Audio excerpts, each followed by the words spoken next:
Hey guys, how is it going? Welcome to Season 2, Episode 1 of Moving Picture Massacre, your favorite VHS review show about movies you've probably never watched because we're in our 30s and are just now watching them ourselves. Hopefully, after we do talk about them, you might be interested in checking them out. There's a strong possibility they're going to be garbage, so once we say that they are, maybe you could skip them, but, check them out for yourself either way. We're super excited to do it. We've got a whole variety full of movies we are going to talk about, which we'll get to later. We're not going to tell you exactly what they are, but we will reveal what our first review will be for episode 2. So that none of that makes sense. If you've never been here before, I just explained what the hell we do here on this YouTube show, podcast, however you're listening to this or watching it. We appreciate you guys for being here. That's super cool. My name is Tom, and I am here with Matt and Ricky, and we are going to, for this first episode, we're not going to dive into a review. We're just going to kind of talk a little bit about movies, about recent movies we have seen, movies we've picked up and maybe haven't seen yet, or, movies we saw and thoroughly disliked and should have never been in a theater whatsoever. So, to do that, I'm just going to start. Ricky, how are you? How you doing? What's going on? Hello?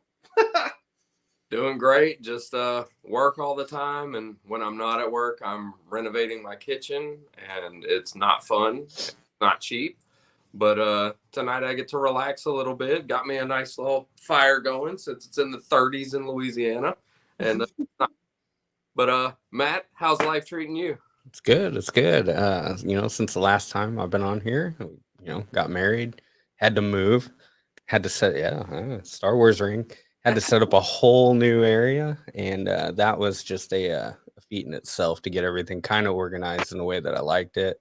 I did have time to watch some movies though, so got a couple garbage in mine, and got a few that I thought I wouldn't enjoy as much, but I did. So I'm just looking, forward to being back, going through season 2, and just talking movies with everyone again. Awesome. I'm really glad. Again, like we said, we have seen some movies this year. Some of us a little more than others. We find, as Ricky said, he's been pretty damn busy, and I've just been slacking and watching too many movies.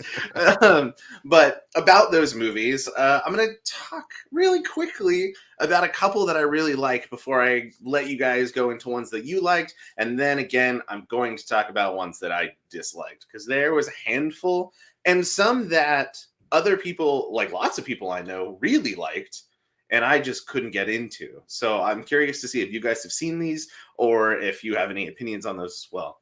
One I'm going to talk about real quick is one actually that I have a tape for.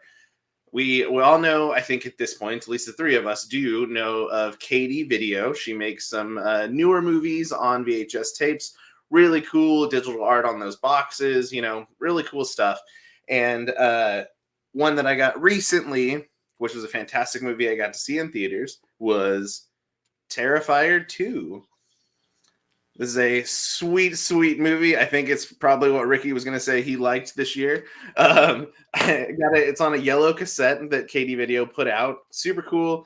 The gore in this movie is top-notch. From the writer, director, did everything himself, did all the special effects. It's super nuts. Could it been it's your fire's trying to kill you, Ricky. I see that.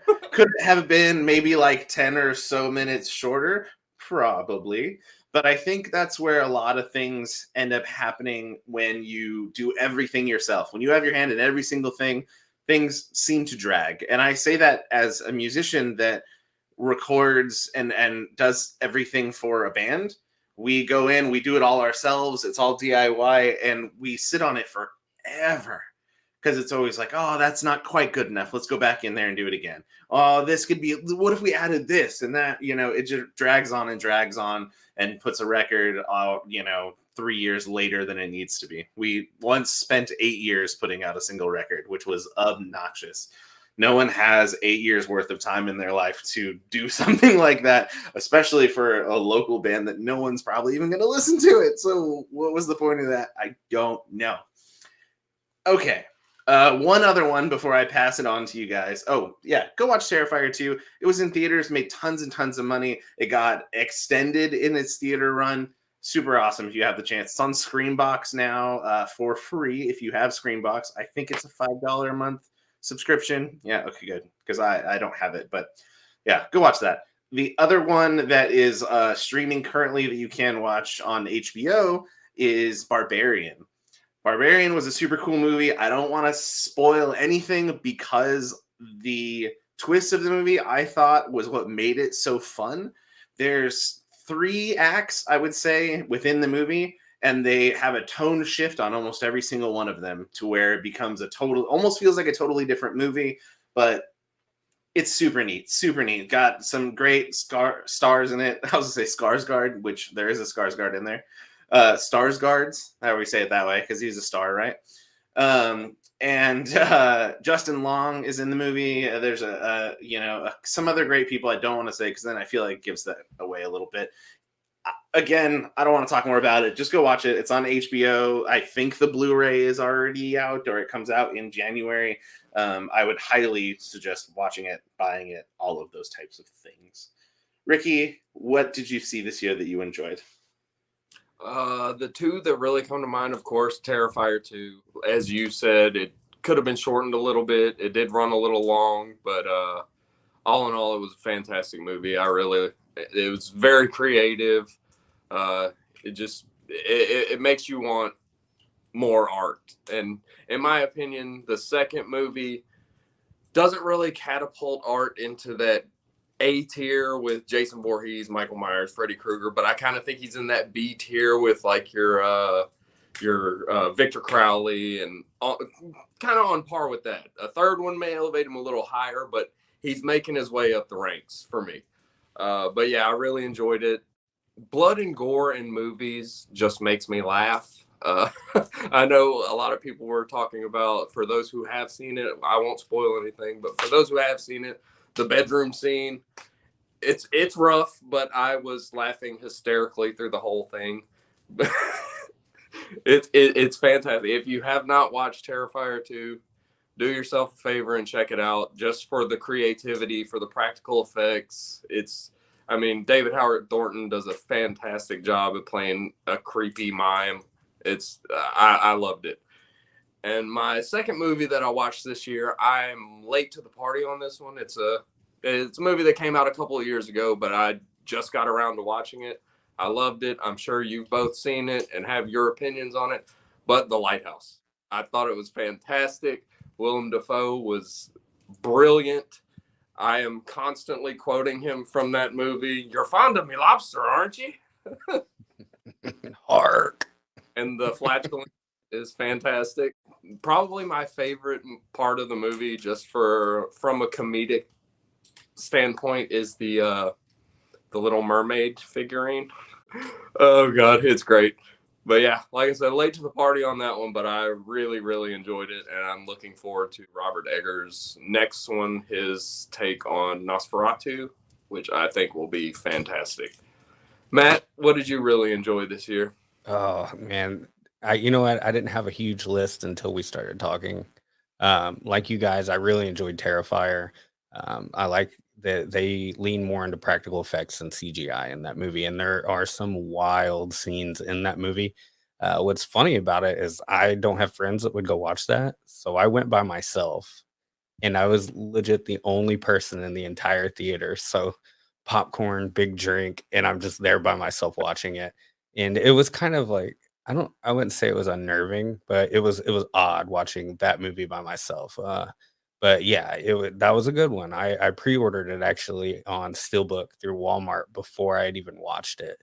Another movie that I watched was Men by A24. So when you brought up A24, I was like, man, I've seen quite a few A24 movies this year. I feel like Men was kind of a slow burn. The last 15 minutes of that movie is like, it's wild. And they do one thing and they repeat it and repeat it and repeat it. And it's like, oh, and I showed some friends. I buy these movies and I watch them. I go, I'm never gonna watch this again, and it never fails. Someone's like, let's watch that, and I end up watching like 2 or 3 more times, and that's already happened with Men. To stick with A24, I watched Bodies, Bodies, Bodies, and a lot of people didn't like it. I enjoyed it. It had a very creative ending, I think. Not necessarily creative, but a very you didn't really see it coming, and it made me laugh at the end of the movie. I was like, holy crap! Like I should have seen that happening, and I didn't. Sticking with not A24, but actually it might be A24. Robert Eggers did it. The Northman, saw that movie as well, and that one it's more of a mainstream Robert Eggers movie. So I don't think he got to do a lot of the stuff he wanted to in the movie like he would normally do. He didn't have the creative freedom to do so, and a studio was kind of weighing him down. But at the same time, it was good for what it was. And I had one more. Oh, recently I watched Christmas Bloody Christmas on Shudder. Like I talked to Tom about it a little bit, and if you can get past the RGB the RGB throw up look where it's like they got to put all the red, green, and blue lights they can into a movie. There's a lot of good stuff about that as well. There's a lot of Shutter leans really hard into the practical effects and the low budget look. And I think, watching horror movies, that's where horror movies strive or where they kind of get their speed is in low budget. They live there. And I love that. But yeah, that was 4 movies, right off the top of my head that I wasn't thinking about at all that I really, really kind of enjoyed this year. So, yeah. There's a lot of good A24 this year. If you think about it, we got X this year. We got Pearl this year. Men was this year. The one thing about Men that I didn't realize at all was how every guy except for the husband or they were engaged or they were married. Which one? I don't They remember. were married. They were married. Okay. Because they were getting divorced. Yeah. So besides the husband, every other man in that movie is played by the same actor. Yeah. Look up the IMDb. It's real short. Right, exactly. There's 4 people in that movie. Like that's it. There's 2 women and 2 dudes, and that's the whole movie. And when the priest showed up halfway through the movie, and I looked at him, I'm like, he looks really familiar, but I can't put it together. And then afterwards, I read up on the movie, and I was like, no fucking way. Every single guy is the same actor. That was amazing. Super crazy. Yeah, the end, like you said, is very different. Yeah, one time was enough. Yeah. And then like they just really just want you to see it more and more. It's like, oh gosh.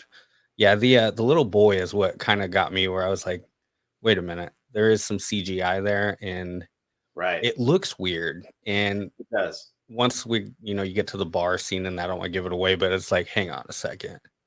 All these people look the same to me right now. Right. So right. Yeah, that's where I caught on. I was like, oh crap. Little too similar. Yeah.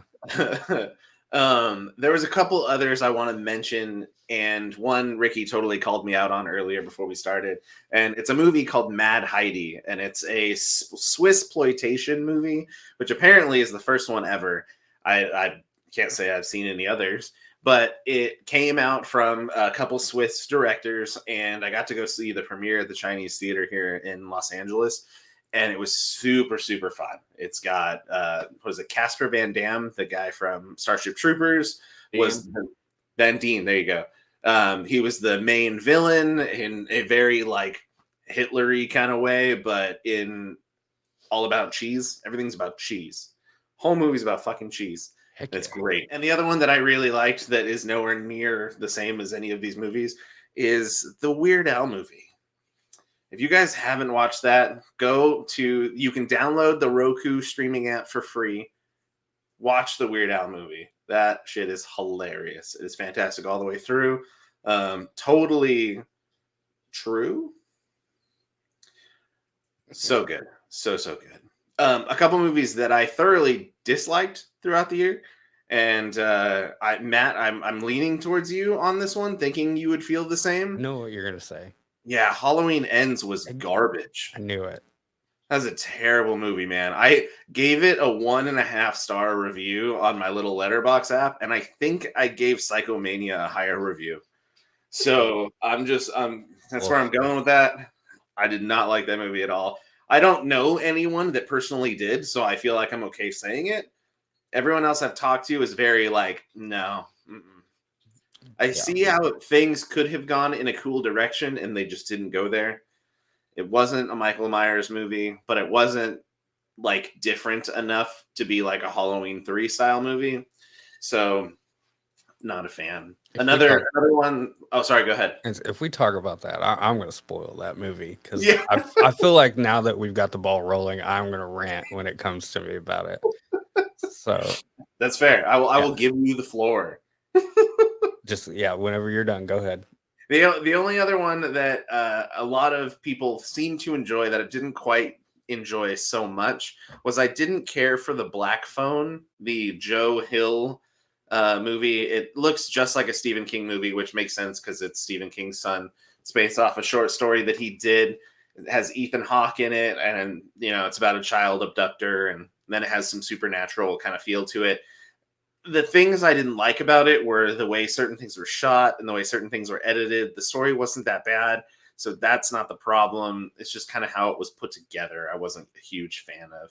And another one that might get me a little castrated from people was I didn't care for Nope very much, the last Jordan Peele movie. I thought Get Out was really great. Us, I thought was really good. There was a couple things about it I didn't care for, more performance wise, I guess. But Nope, I don't. Did either of you guys see that? No, I plan on watching it, but I'm not a huge Jordan Peele movie fan. Yeah, I like to Get Out, and then I didn't like Us. Mm-hmm. And so I'm kind of slow to want to watch Nope. Sure. And it was okay. It was billed as a specific type of movie, and it wasn't quite that, but it wasn't a far enough deviation from it to make it like a twist ending, really. And so I just didn't care for it. It was not the greatest thing in the world for me.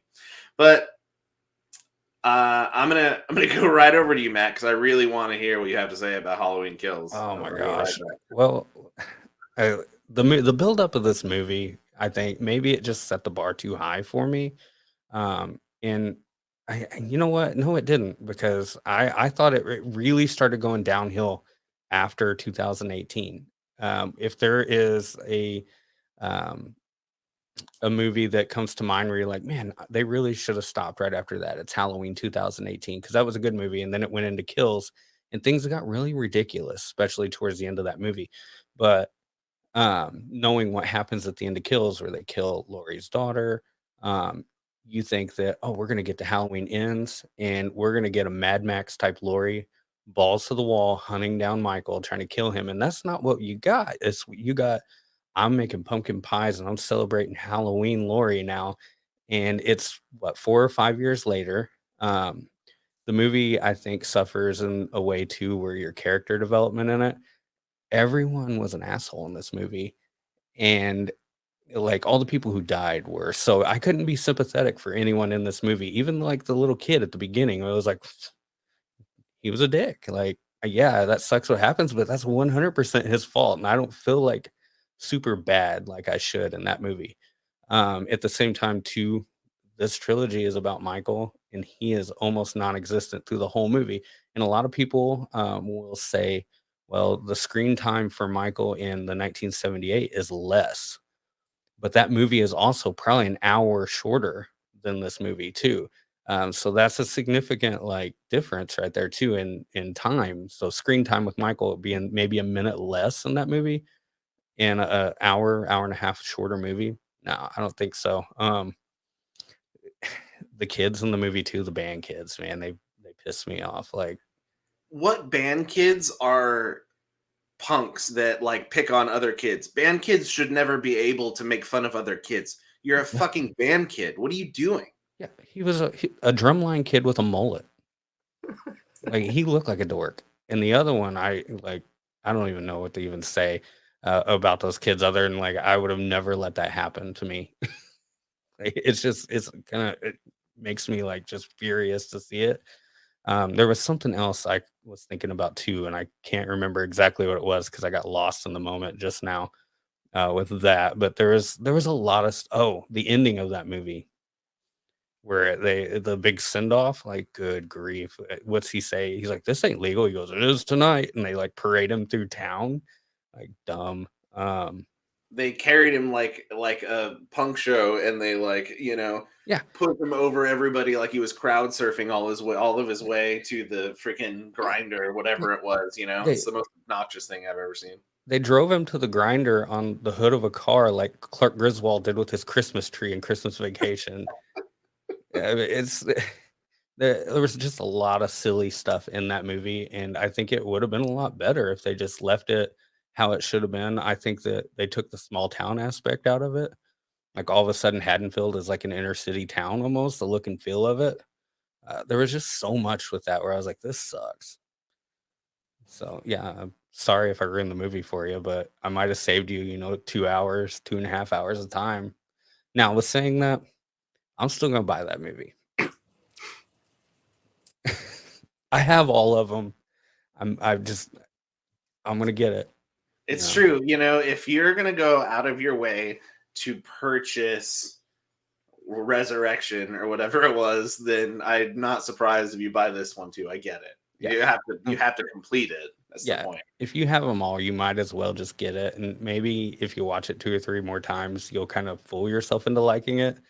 Where you're just like, yeah, I like this movie. And you can just tell yourself that throughout the rest of your life. But it just wasn't a good movie, especially not the first time I watched it. Ricky.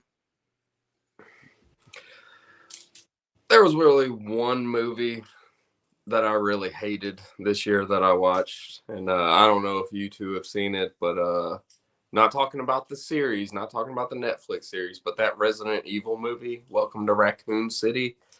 Oh my God, that thing was terrible, horrible. Did either of you watch that?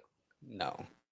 I mean, I heard would. I was optimistic because they were bringing back characters that I knew from the first movie, and I was like, they were staging it like what it looked like in the house, and they even had little scenes where like the zombie lifted up like in the trailer of the video game. Got super excited. I didn't go see it right away, and everyone that I talked to said it was hot garbage, and so I never watched it. That's only redeeming quality that I'll give. The setting was fantastic.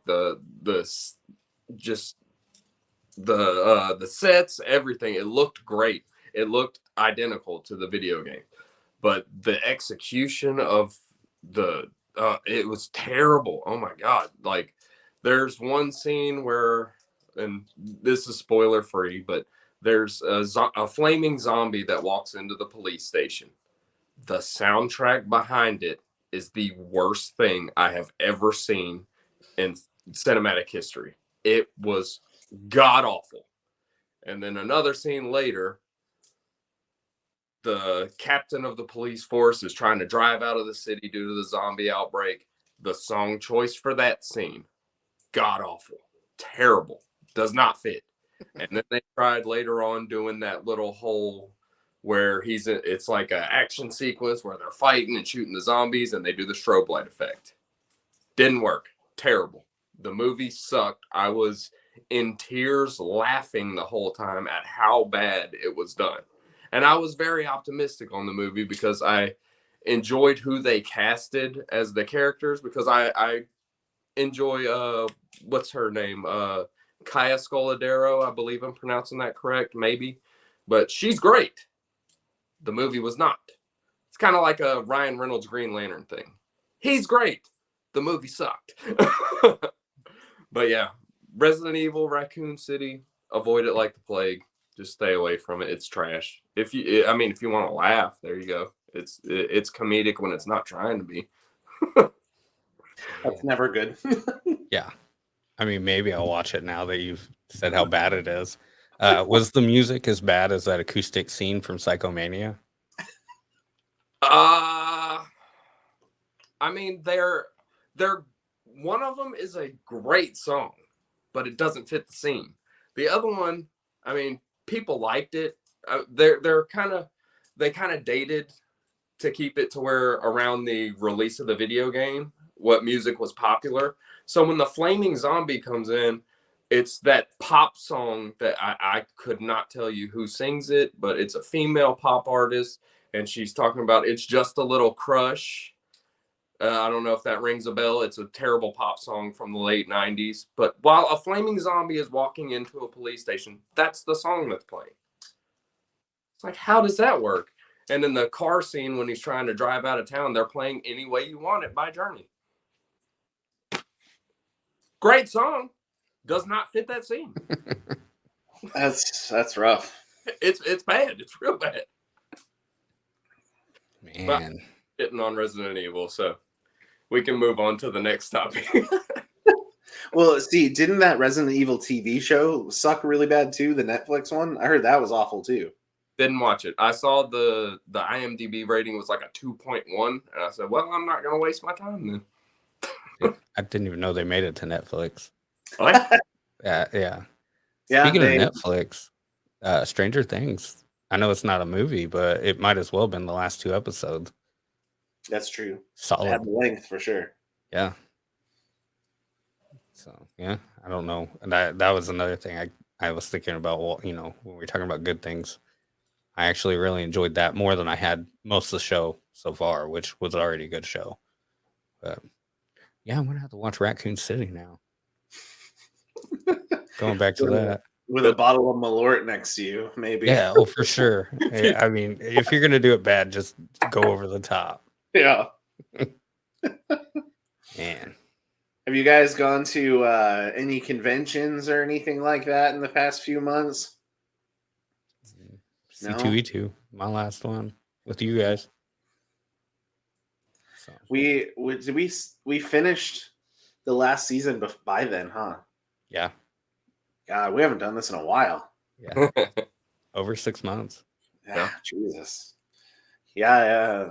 Okay. Well, I brought a couple things that I picked up or signed at conventions, and I just wanted to kind of show you guys. I don't know if you've seen them or not, if I've posted them somewhere else or anything like that, but I went to John Carpenter signing not too long ago, which was pretty awesome. So I got to meet John Carpenter and his lovely wife, Sandy King. I had met her a couple times. I've met him twice now, but they both signed my copy of They Live that Keith David already signed. So that was super cool. Is John's wife in the movie, or did you just let her sign it because she was there? She produced the movie. Okay. Mm-hmm. I went to Monsterpalooza, and well, it was actually Son of Monsterpalooza, which is the smaller version, and met Barbara Crampton once again, and she signed my Castle Freak tape, which was awesome. She was very nice. I asked her. She did this both times to me. I've met her twice. I think both in the same year, actually.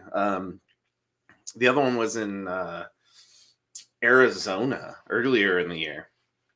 And both times after she signs whatever I brought, she looks at me and goes, "Do you have any questions?" And the first time I stumbled over my words and said, no. And I walked away because I didn't know what to do. And the second time I was a little more prepared, and my girlfriend was there with me, so I couldn't look so shocked to speak to Barbara Crampton in front of my girlfriend. Like, no, this is cool. She's just whatever. And so I asked her, I said, one movie that I really enjoy just all the way through is the ridiculous shopping mall that she was in. And so I asked her if she remembered anything or enjoyed anything in particular or hated anything in particular about that movie.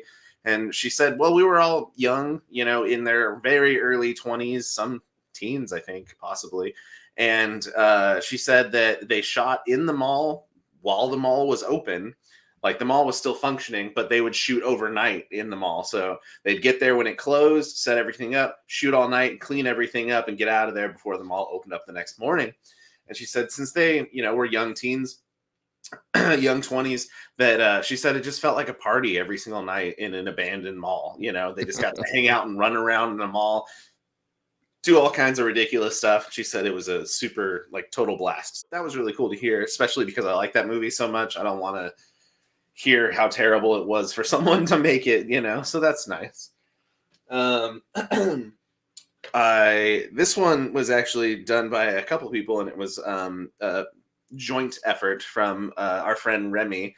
And this is my Swamp Thing tape that at I've had it signed 3 times now at 3 different places in 2 different states, actually.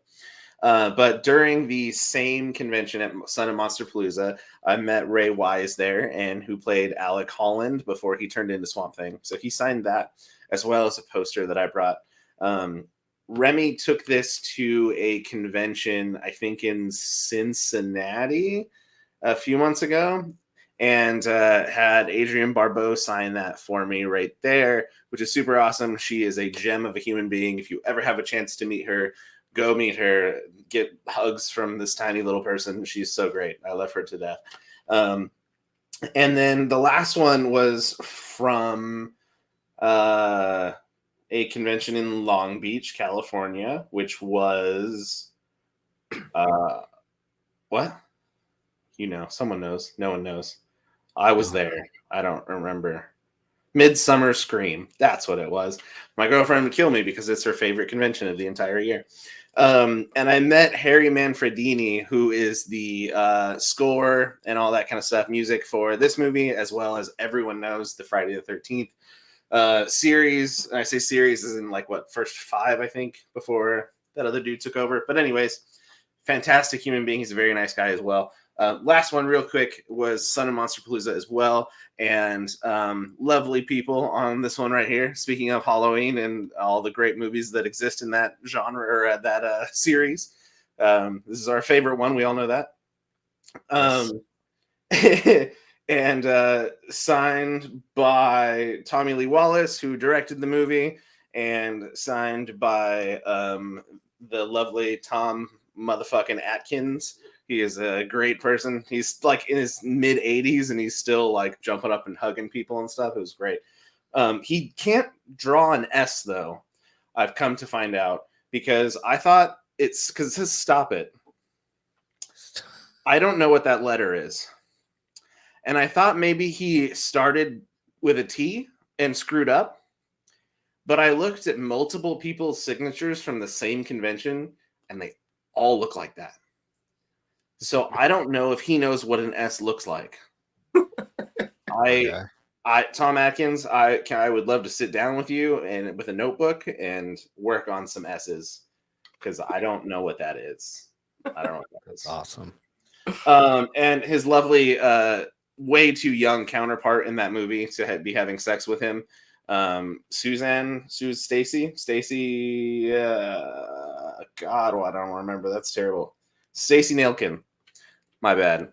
But yes, their age gap in that movie is just kind of disgusting, to be honest with you.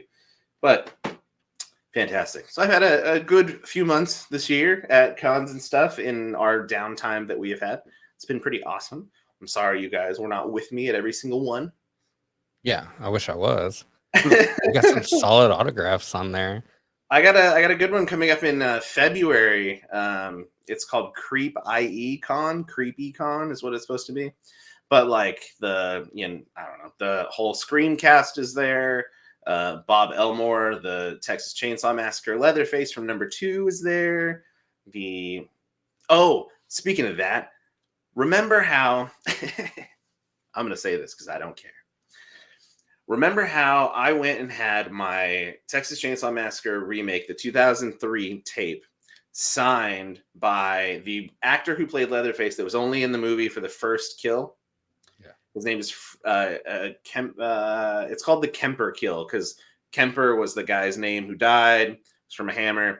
So that actor got he got overheated, went to the hospital. I guess he wasn't in as good of shape as he thought he was. And so he bowed out of the movie after that scene was shot, and Andrew Bronowski, or however you say his name, took over for the rest of the movie, as well as the sequel or prequel, I guess, right? Directly after that.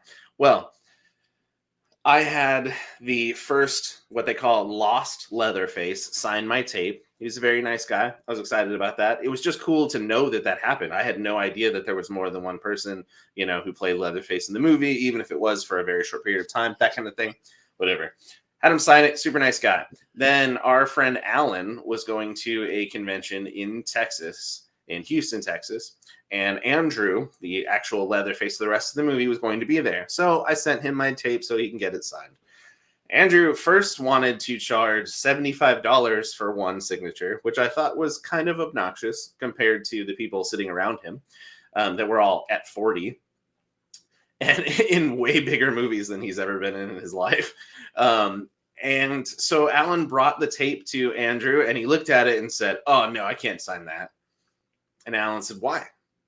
And he goes, "Oh, well, that guy's an asshole. I won't sign anything that he signed. You got something else?" And Alan's like, "No, man, this is all I got. This is what I want signed." And he's like, "I'll sign something else for you." And he's like, "Nope, this is what I got." And the guy was like, "No, man, I can't do that. I can't do that." And so Alan saved me $75 and did not get anything signed. I went to a very small show a few months later, and he was at that same show. He had a piece of paper for his signature like list, and it said $40 on it. He crossed it out and wrote 75 next to it because the convention printed it out at 40, just like everybody else around him. He crossed it out and wrote 75. And watching him walk around and talk to people, he was a complete cock. So I'm very glad he didn't sign that. He is not by any means my favorite Leatherface, and so I can take it or leave it. That's for sure. But yeah, that guy's not one for me, as you would say.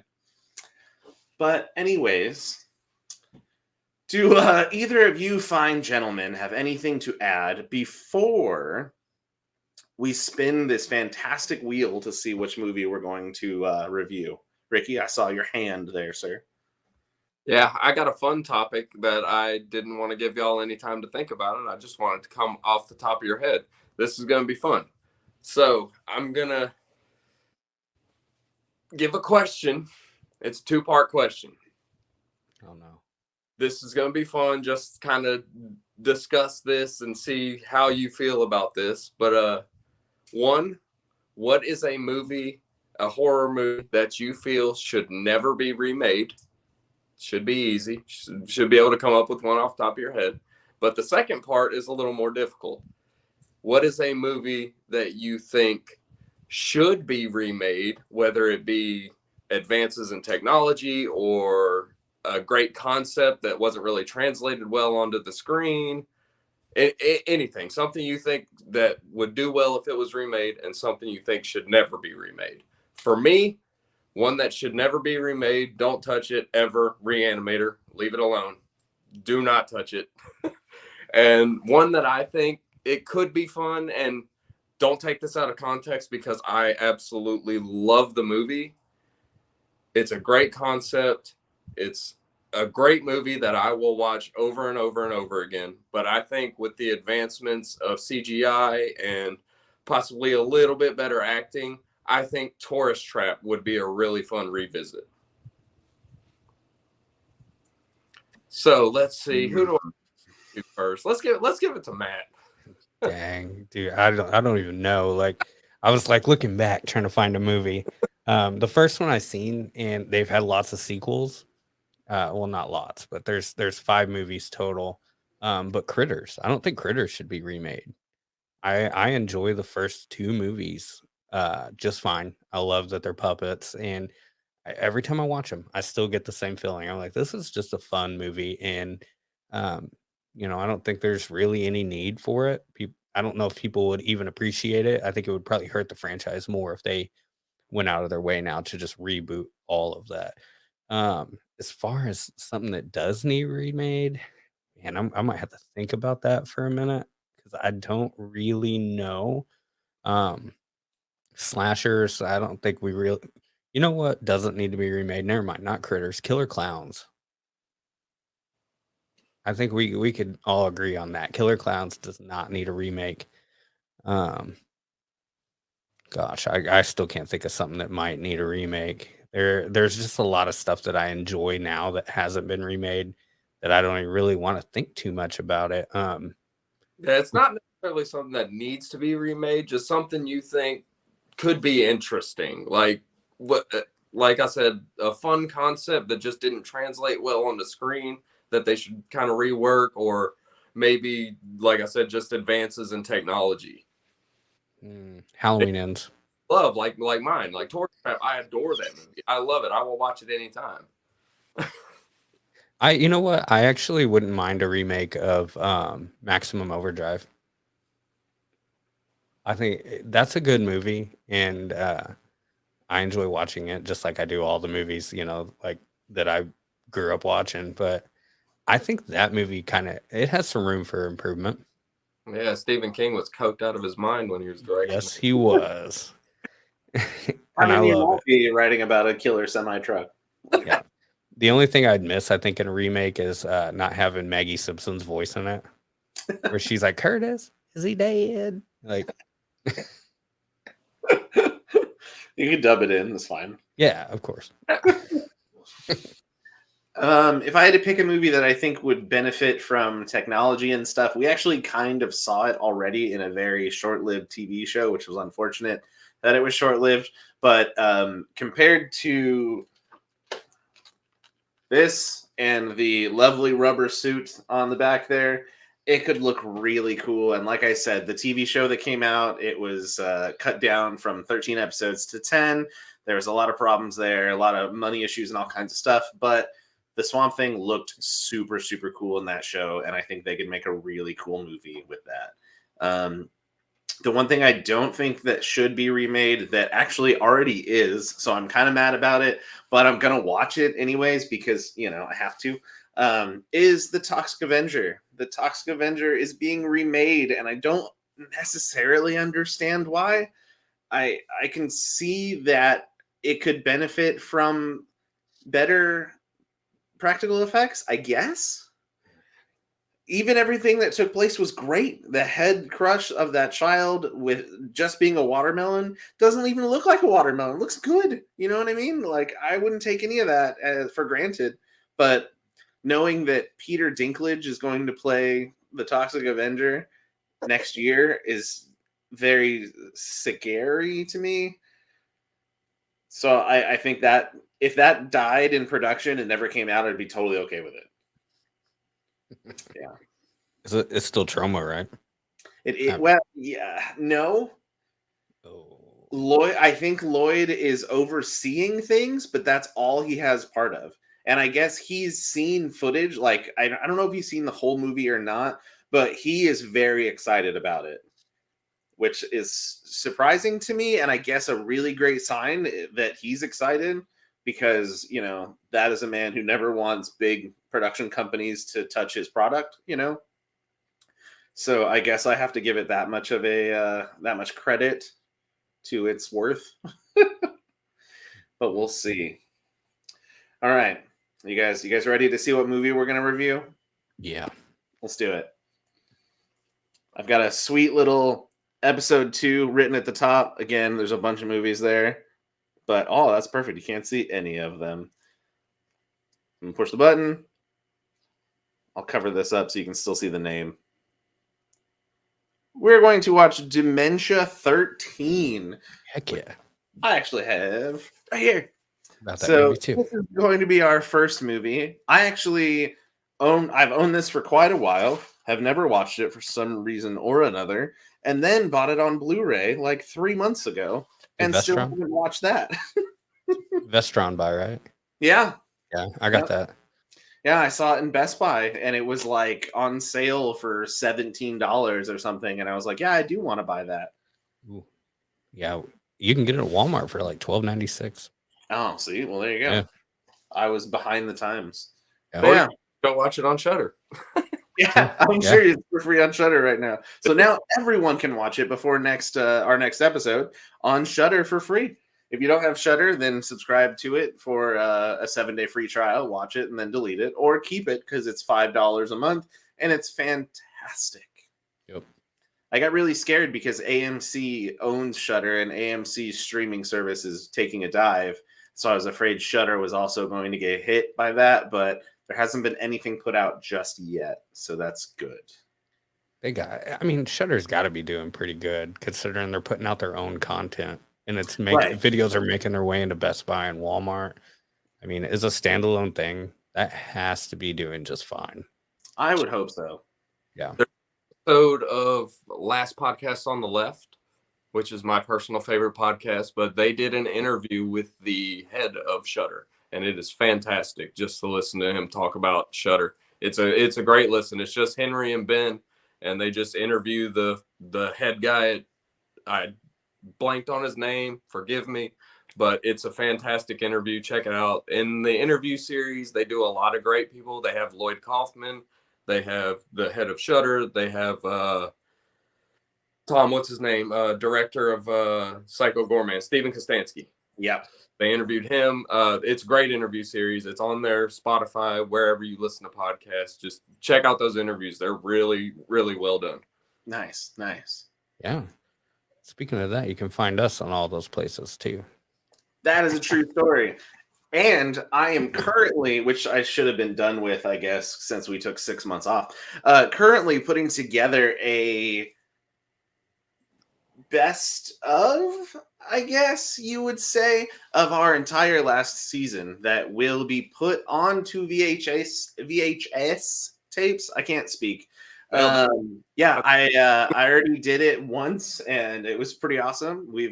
I've got about a 45-minute episode for you guys, which is what we just filmed right now, actually. But full of super cool stuff, random commercials, TV clips, movie clips of stuff that you don't see very often anymore. Lots of us and, things that are more fun than us. So as soon as I get that out, I'm going to be very excited. We will talk about it a ton once it gets closer to that kind of thing. I promise it won't take much longer. So thank you guys very much. Again, if it's your first time being here, we're going to talk about a ton of movies that we've never seen, and hopefully you haven't either. We'll get very excited about those and probably rip on most of them. So we appreciate you for hanging out. There's a like button. There's a subscribe button. If you've never touched them before, get to the DJ and go touch those things as many times as you possibly can. Yep. We appreciate you, and we'll see you next time.